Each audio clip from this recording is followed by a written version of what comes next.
Hello and welcome back to Haak's Guide to Beginning OpenStreetMap.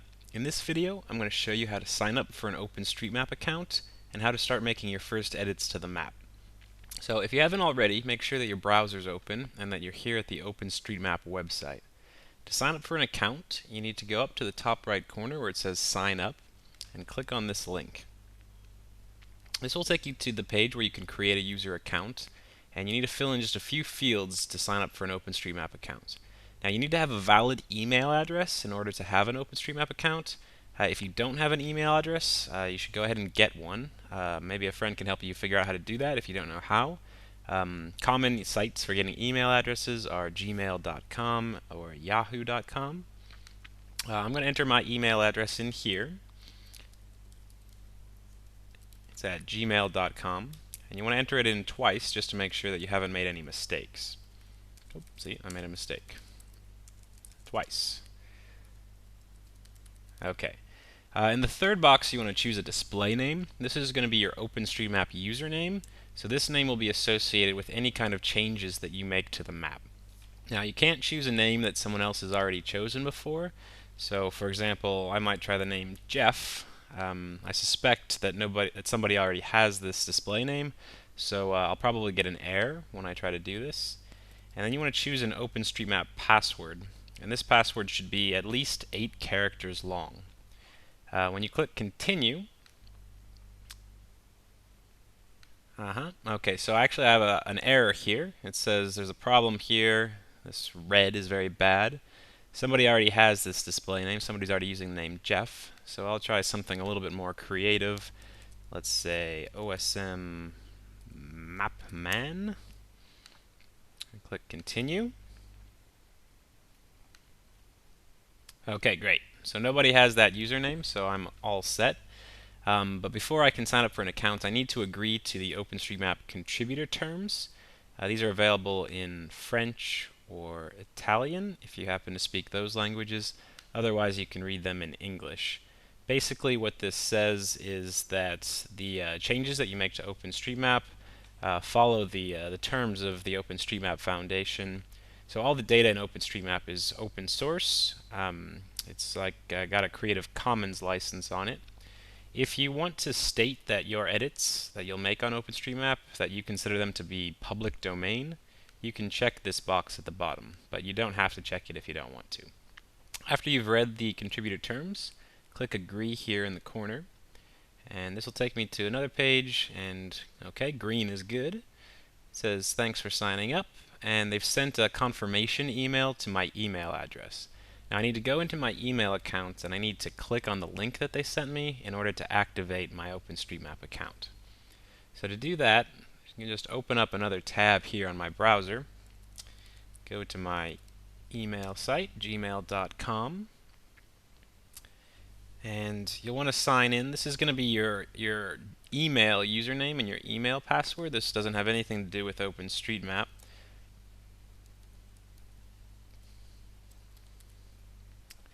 Okay, I'll sign in. And when my email loads, I should see an email from OpenStreetMap that says confirm your email address. So you want to open this up, and on the fourth line of the email there's a link. Just above this it says please click the link below to confirm your account. So click on this link, and this will open up another tab, and that should confirm my OpenStreetMap account. So when that tab opens up, it'll automatically take you to your user account settings page for OpenStreetMap. And on this page, you can edit your personal settings. You don't have to do anything right now, but if you want to change your email address, for example, or change your password, add a description about yourself, or if you want to add your location on the map where you live, this is a great thing to do because if you add your location, then you can find other mappers who live around you, and it's easier to communicate with them and collaborate together. You can move this map around the same way that you move the main map around on the OpenStreetMap homepage. And if you like, you can just click on the map and it'll set your location to any place you like. If you make any changes to this profile page, you want to make sure and click Save Changes here at the bottom. I'm not going to worry about this right now because you don't actually need to change anything if you don't want to. What I'm going to do is click on the View tab here at the top, and this will take me back to the main page where I can see the map. You can see that everything looks the same as it did before.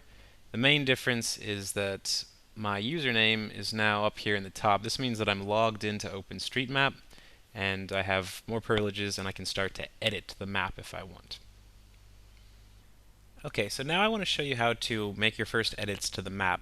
And to do this, we're going to use the editor that's within the browser here at the main OpenStreetMap site. And I'm going to show you how to add a place, a point of interest, to the map. To do this, I'm going to go find a neighborhood that I used to live in that I know pretty well. And that's in the city of Tbilisi, Georgia. So the first thing that you want to do if you want to add something to the map is go and find the area that you want to add to and get in real close. So I'm going to find the street that I used to live on in Tbilisi. This was right about here. Okay, this is my old street right here.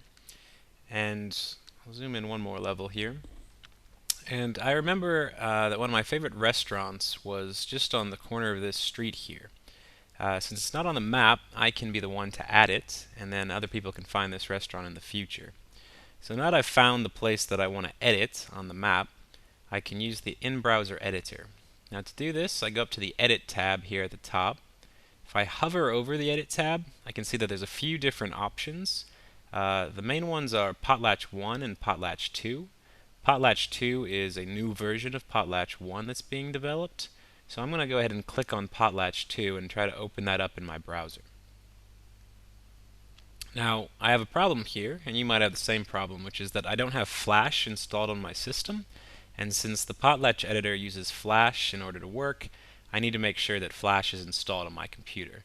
I can get Flash if I just click on this link here that says Download Flash Player, and this will take me to the Adobe website where I can download and install Flash. So that's pretty easy. I just click Download Now, Save File.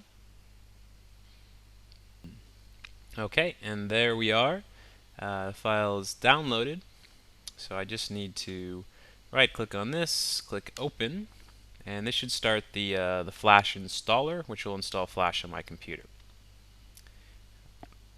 Should look something like this. Okay. Now I'm just going to pause here for a second and I'll come back when this is finished downloading and resume from there. Okay, so this is just about finished up. Okay.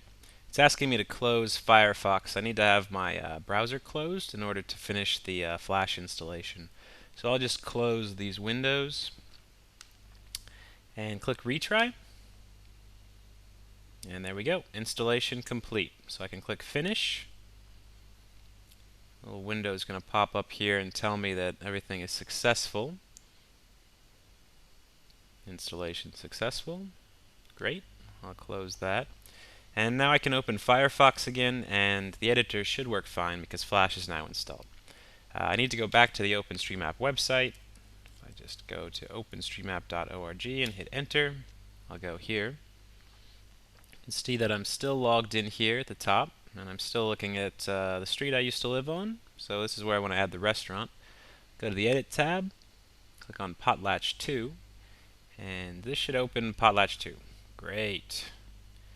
Okay, so this is the Potlatch 2 editor. It's just loading here. And what you'll see on the left are a whole bunch of different types of objects that you can add to the map. There's points of interest, these are called. These ones are related to shopping. So for example, this is a clothing shop. Here's some food and drink, pub, bar, restaurant, and that's what I'm going to want to add to the map. And there's lots of other things, and if you hover over these icons, you can see what they represent. Over here on the right is the map. Now this is a little bit different from the Slippy map that we saw in the last video. This map is editable, so you can see if we hover over these objects, we can highlight them. And if I click on this, which is a street, I can get a little bit more information over here on the street. So this has the name of the street, which I could edit if I want. and this has the type of the street. This is a residential street. You can see there's points here, which are points of interest. This is a hospital. It's called My Family Clinic. You can see here is a cafe named Maestro, and so on. If I click in some empty space here on the map, then I will deselect everything, and I can add something new to the map. So, as you recall, I would like to add a restaurant right here, which is one of my favorite local restaurants. So to do that, you just need to grab this icon here with your mouse. So click on it with your left mouse button and drag it over onto the map. And when I let go of the mouse, it'll drop right down on the map. So this is about where the restaurant is, so I'll let go of it here. And I'm not quite finished yet because I want to add a little bit more information about this restaurant. So the name of the restaurant, it's called Potlatch. It's a great place to have some local Georgian food if you're ever in the neighborhood. And I can set the type of cuisine for the restaurant as well. This is local food, let's say regional food. And that's great. It sets a little bit more information about this restaurant, and it'll add all that data to OpenStreetMap. Now the last thing I need to do, now that I've made changes to all of this data, is I need to save it onto the Openstreetmap database. To do that, just go up here into the top right corner. If you click Save, a little box will appear. It's going to ask me to leave a comment about the changes that I'm making. So I'll just make a note of what I'm adding to the map. Restaurant.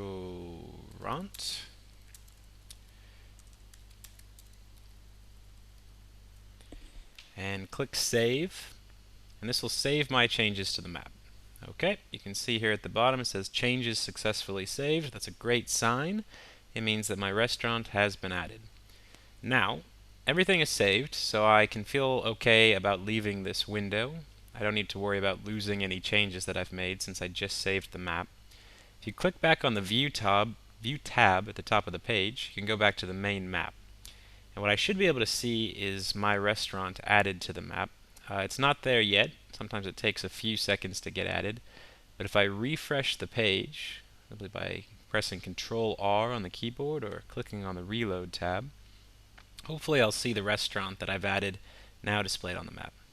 Yep, there it is, Potlatch. Got the little icon for restaurants, and that's it. So hopefully you can go to your own neighborhoods now, and you can practice adding some objects or changing any mistakes that you find on the map. Make sure that you're careful the first time that you start editing, because if you start to make mistakes, you don't want to save those changes to the map. So if you find yourself having problems, simply just don't click Save on the Potlatch editor, and you can exit the page and nothing will be saved. But if you feel comfortable adding a few points, go ahead into the Potlatch editor, drag them onto the map, and save them so that other OpenStreetMap users can enjoy. Okay, so that's it for this video. I look forward to seeing you again.